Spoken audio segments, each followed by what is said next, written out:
उत्तर पूर्वी दिल्ली के थाना हर्ष विहार के अंतर्गत C3/146 गली नंबर 30 में एक मकान में 60 वर्षीय महिला की बेड में बॉडी मिली थी। उसकी हत्या की गुत्थी को पुलिस ने सुलझा लिया है। मृतक महिला की पहचान आशा देवी के रूप में की गई थी। पुलिस ने इस मामले में मृतक महिला के दोस्त को गिरफ्तार किया है। पुलिस ने इस मामले का हैरत अंगेज खुलासा किया है। उत्तर पूर्वी दिल्ली के डीसीपी डॉक्टर जॉय तिर्की के अनुसार एसीपी गोकुलपुरी और एसएचओ की टीम द्वारा इस मामले का हैरत अंगेज खुलासा हुआ है। काफ़ी मशक्कत के बाद पुलिस ने इस मामले की गहनता से जांच की, जिसमें मृतक महिला के नंदनगरी मकान में किराए पर रहने वाला युवक आरोपी देवेंद्र भी 10 दिसंबर से गायब था। पुलिस ने देवेंद्र को पकड़ने के लिए जाल बिछाया। आरोपी देवेंद्र अपने गांव अलीगढ़ में छुप गया था। पुलिस ने आरोपी देवेंद्र को उसके गांव से गिरफ्तार किया। आरोपी देवेंद्र ने पुलिस को बताया कि वह मृतक महिला को 4 साल से जानता है और उनकी 4 साल से लगातार दोस्ती चल रही थी। नंदनगरी के जिस मकान में देवेंद्र रहता था वह मकान आशा देवी का था। इसी मकान में एक किराए पे एक महिला रहती थी। उस महिला की बेटी से भी देवेंद्र की दोस्ती थी और देवेंद्र उससे शादी करना चाहता था, लेकिन यह बात मृतक महिला आशा देवी को नागवार गुजरी और आशा देवी ने आरोपी देवेंद्र को अपने दूसरे मकान हर्ष विहार में मिलने के लिए बुलाया, जहां मृतक महिला आशा देवी और आरोपी देवेंद्र के बीच कहासुनी बढ़ गई। कहासुनी इतनी बढ़ गई कि मृतक आशा देवी ने देवेंद्र को एक थप्पड़ रसीद कर दिया। देवेंद्र ने गुस्से में आकर ईंट द्वारा महिला के सिर में मारी और लगातार वार करता रहा। ईंट लगने की वजह से मृतक महिला की मौत हो गई। पुलिस के अनुसार देवेंद्र ने एक दुकान से पॉलीथीन खरीदी और महिला के शव को पॉलीथीन में लपेटकर बेड के अंदर डाल दिया और अपने गांव फरार हो गया। पुलिस इस मामले की भी जांच कर रही है कि आखिरकार देवेंद्र किसकी दुकान से पॉलीथीन खरीद कर लाया था। जिस मकान में यह वारदात हुई थी वह आशा देवी का मकान था और खाली पड़ा हुआ था। फिलहाल पुलिस ने आरोपी देवेंद्र को रिमांड पर लिया है और आगे की पूछताछ पुलिस कर रही है। Bureau report, live for India, Hindi news. ये कल जैसा आप लोग को पता ही है 1:45 का एक कॉल आया था कि हर्ष विहार में एक महिला की डेड बॉडी। उस समय तो महिला के नहीं पता लग रहा था, बिकॉज महिला को हम ढूंढ रहे थे। ये अज्यूम की महिला की डेड बॉडी होगी, क्योंकि 10 तारीख से ये महिला मिसिंग है। दिलशाद गार्डन में रहते हैं। इनकी 2 प्रॉपर्टी हैं यहाँ पे इस परिवार की, एक नन नगरी में, एक हर्ष विहार में। तो नन नगरी बताते हैं कि 10 तारीख को ये निकली हैं अपना किराया लेने के लिए और उसके बाद घर लौटी नहीं, तो इनके परिवार वाले चिंतित थे। 13 तारीख को उन्होंने एक मिसिंग एंट्री लिखाई है नन नगरी में। That is the first information police has got कि शी इज मिसिंग।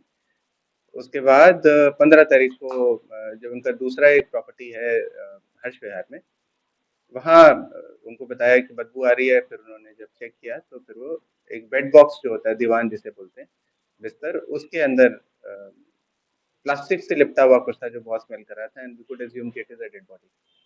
तो उसके बाद एफएसएल टीम वगैरह सारी बुलाई, तो फिर ये आशा देवी जो मिसिंग थी, she is about 60 years old, तो उनकी लाश थी जिसको उसके अंदर डाल दिया गया था। और जो किराया जिनसे ये लेने गई थी, तो वहां हमने जब पूछताछ किया तो वहां पे एक देवेंद्र अलियास देव है, 30-31 साल का लड़का।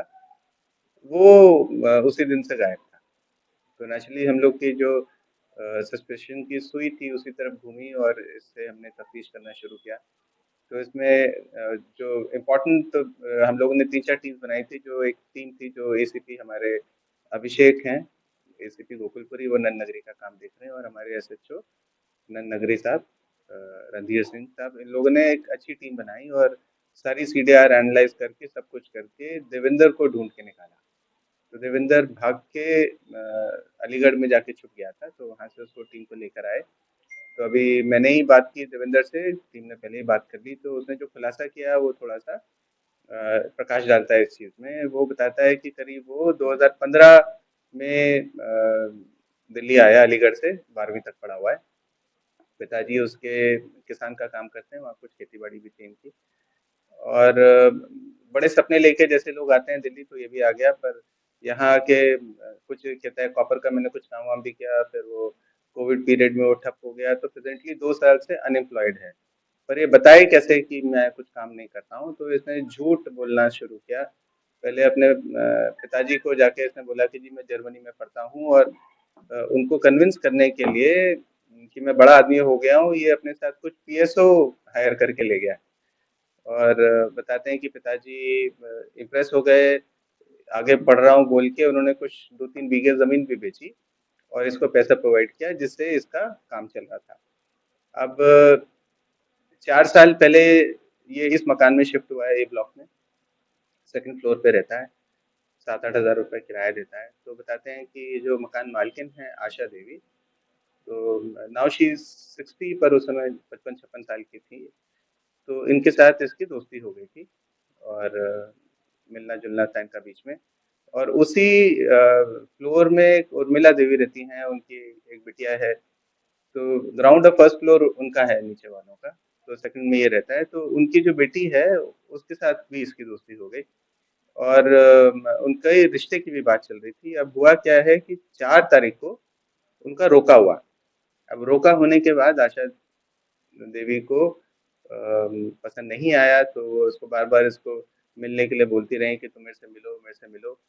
और 10 तारीख को ये तय हुआ कि ये लोग हर्ष विहार वाले मकान जो कि खाली था, वहाँ पे जाके बैठ के बात करेंगे। वहाँ पे जब ये लोग गए, तो दोनों में झगड़ा हुआ इस बात को लेके कि भाई तुम कैसे शादी कर सकते हो? जब तक मैं हूँ तुम शादी नहीं करोगे। एंड ये शादी करना चाह रहा था naturally, he is young, he is 31। और इसने महक के परिवार वालों से भी झूठ बोला हुआ था कि मैं सीबीआई में काम करता हूँ, मैं कुछ और काम करता हूँ, और मतलब झूठ, नटवर लाल टाइप है ये थोड़ा। तो हर किसी को थोड़ा झूठ-वूठ बोल के इम्प्रेस करने की कोशिश करता है। तो वहाँ इन लोग की जो कहा-सुनी हुई वो थोड़ी-सी आउट ऑफ कंट्रोल हो गई, बताते हैं ये कि। और फिर आशा देवी ने हाथ उठा दिया इनके ऊपर, 2-3 बार थप्पड़ मारा, तो गुस्से में आके इसने भी वहाँ एक ईंट रखी थी पहली मंजिल पे, वो ईंट उठा के उनके सिर पे मारी। वो गिर गई, तो फिर उन्होंने 3-4 बार और मारा, और फिर इसको समझा नहीं क्या करें, तो फिर नीचे लेके गए ग्राउंड फ्लोर पे। फिर बाहर गया एक शॉप से, इसने करीब 20 मीटर प्लास्टिक का पॉलिथीन का वो शीट खरीदा, 600 रुपए का खरीदा, उस बात को भी हम लोग वेरीफाई कर रहे हैं अभी। और फिर वापस जाके बॉडी को लपेट के उसने बेड बॉक्स के अंदर डाल दिया। और आशा के पास में करीब 13,000 रुपए थे, और उसकी जो ज्वेलरी जो उसने पहनी हुई थी वो सारी इसने उतार ली, और उसके बाद ये यहाँ से भाग गया था। क्या बरामद हुआ इसके पास से? हाँ जी, क्या क्या अभी अभी बरामदगी के लिए हम लोग ये सब, इसने अभी इंटरोगेशन में बताया है, तो अभी ये काम हमारा बाकी है। इसको रिमांड पे लेकर आएंगे, तो फिर इसके पॉइंटिंग आउट पे रिकवरी होगी। सर, इसने मारने से पहले शारीरिक संबंध बनाए, कुछ इस तरह की बातें भी सामने आई थी। अभी उस बात की कोई पुष्टि नहीं कर रहा, अभी पूछताछ कर रहे हैं।